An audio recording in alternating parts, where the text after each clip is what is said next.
Do you play video games? So do I. I want to talk to you about one of the common user experiences as a player of a video game, the indicator of damage, and how this is actually a rather profound analogy for feelings and about how we can learn to understand and work with the things that our body is telling us. Let's get into it. The user experiences some sort of flash, some sort of indicator that, hey, you just took damage. The idea is that you want to train the user what is dangerous. Now, this makes sense in the context of a game, right? I've been playing Hollow Knight. It makes sense in Hollow Knight that you would want to train people, hey, when you touch this thing, it's bad. When you touch this thing, it's good, right? When you talk to the people in town, they are neutral or maybe even friendly. You don't want to indicate to the user, the player, oh, these things are dangerous, because it's confusing. Now, think about that from the emotions side of things. We are the player in our lives, and our brain, so to speak, is our engine, our game engine through which we experience reality. If someone were bit by a dog and they then went on to, for the rest of life, say, all dogs will bite me, well, think about that.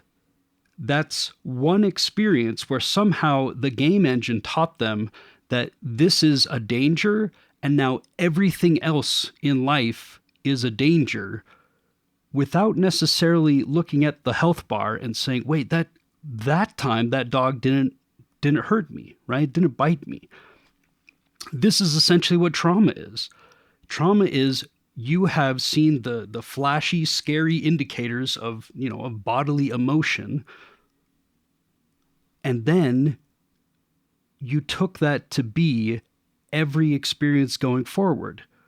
But if you back up a moment and go, well, what if I need to calibrate the game engine because it's inarticulate. It's not giving me the right indicators. Because when I look at my health bar, oh, that thing was scary. Oh, my health bar stayed the same.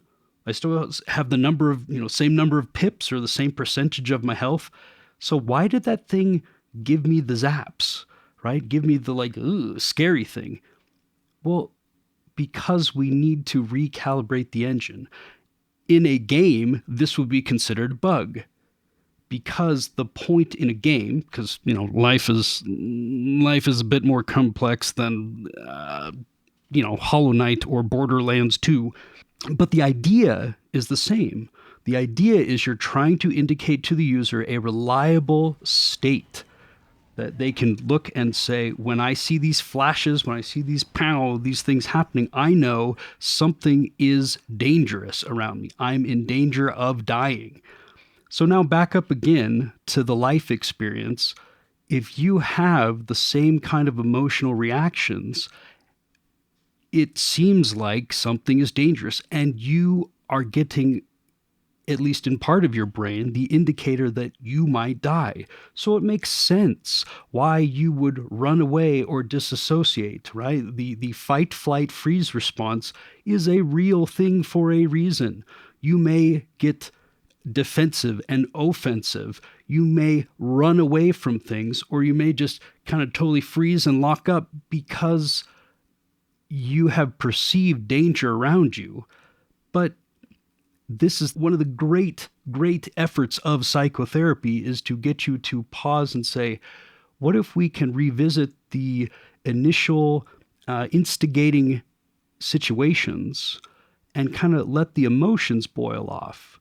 And then we can observe them with a bit more rational mind and say, well, it makes sense that if I was bit by a dog once, that was scary. And, maybe I was sad that my parents didn't comfort me in the way I wanted, or that just any number of that was really rough. And I just kind of tucked it away. And those are undigested emotions. But then once I get a chance to kind of, cry it out, talk it out, let that stuff breathe, right? Just observe the feelings. Then I get a chance to just go, hey, actually, it makes sense that while that's still scary, I can also start to logically recognize that not every single dog will bite every single person that comes across that dog. Otherwise, why would we keep dogs around as pets? If it was guaranteed to be bit every single time the dog came around you, I don't know about you, I wouldn't keep dogs. I've been going through ACT therapy, acceptance commitment therapy, right? One of the fancy ideas in here that I've found rather profound is the ability to accept your emotions. That's hard to do. Acceptance is a weird word in today's vernacular because acceptance in the therapeutic sense does not indicate that you are okay with what's going on. It doesn't mean that you're happy with it. It doesn't mean that you tolerate it either. And that's kind of a tricky thing. But it essentially is just observing, I am feeling something. What emotion is it? What's happening around me that might explain the emotion in a way that could at least make sense when I'm feeling that way? If we can go through those things to just recognize that we're feeling something, name the emotion, and then normalize what could have, given our mind reason to think in that way, we tend to be really good, actually, for the most part, at then our brains can just kind of let those emotions boil off and they leave on their own, because emotions are signals, right? Think of from the video game sense. That is the game engine trying to tell us that something is dangerous. But in life, sometimes as we are working to program, and we don't realize it, that it's our job to program the video game engine, the system, sometimes we misunderstand what actually is a danger. And sometimes we misunderstand why our bodies were alerting us to that thing. We think that it's because that all dogs are dangerous, when it simply was a very understandable and simple physiological response to getting startled by something. It makes sense. It makes sense why you would react with fear when you're startled, right? If something bites you, right, you have the sensation of pain on your hand or your leg or whatever, and it startled you. It totally makes sense why fear, maybe anger afterwards. Oh, stupid dog bit me. Oh. But if we don't pause to just take in those information pieces in the moment, say, this is just telling me that hurt and that startled me, and that's where my fear or my anger or my sadness, right? Oh, I was trying to pet the dog and it bit me. Oh, well, it rejected me. That feels bad. Come on, Fido. I was just trying to be friendly. If we then go forward and take all those things to try and extrapolate further experiences from them, that's where we get delusional. Your feelings cannot hurt you. The experiences you have need to be present enough in those experiences so that you can act on the closest thing you can get to objective reality and what's happening right around you. If you see a dog in the future, ultimately, if you are truly in, I don't know if it's fair to say that this fear of dogs would be in remission, right? Maybe it's dissolved, maybe it's gone. I'm not sure, but it's no longer a dysfunctionality that is affecting your future experiences. In the future, you can walk up to a dog and then you can just evaluate it simply and say, is this dog growling at me? Is it nipping at me? Does it look like it is going to harm me? Well, if it looks like it's wagging its tail, it's friendly, right? Then there may be a part of our brain that, still goes, oh, should we do the thing? And then we could say, no, thank you. I don't actually need that because I'm looking at this and I've processed the sadness and the feelings of anger and disappointment and frustration, disgust and whatever from the first time the dog bit me. Now I'm more able to just look at this and say, actually, this dog is a different dog. This dog looks like a dog that will be happy if I pet it. And I will be happy to have pet it.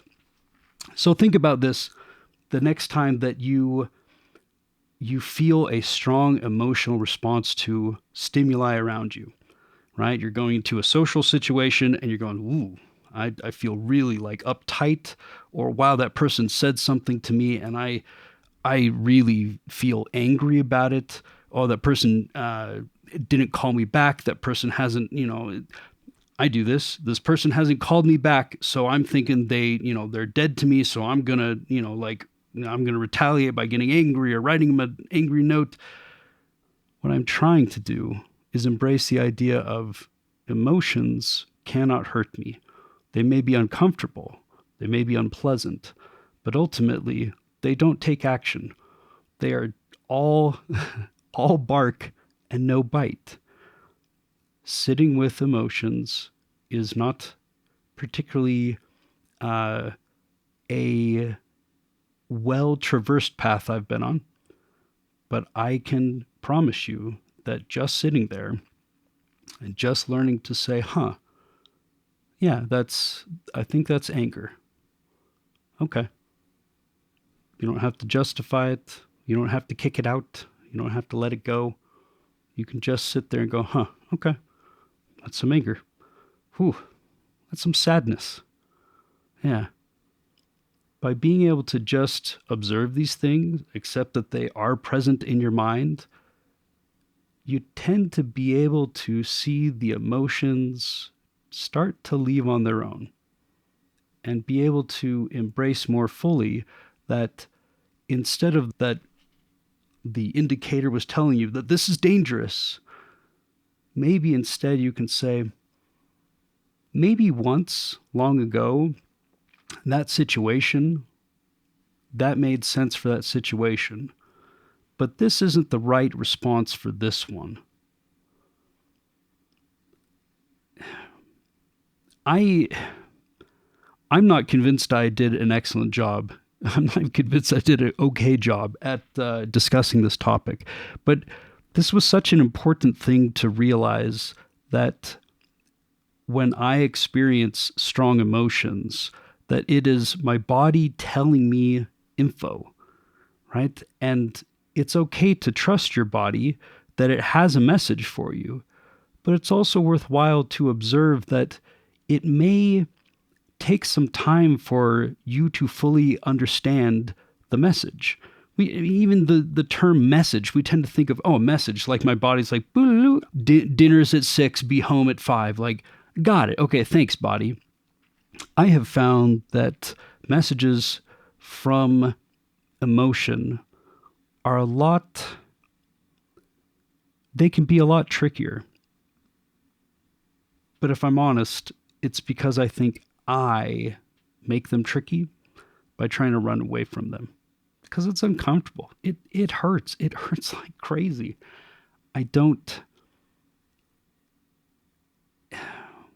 Does it hurt? I think it's just really uncomfortable, right? They're all the things that we tuck away. Ironically, they're the things that I've used video games in the past to run away from.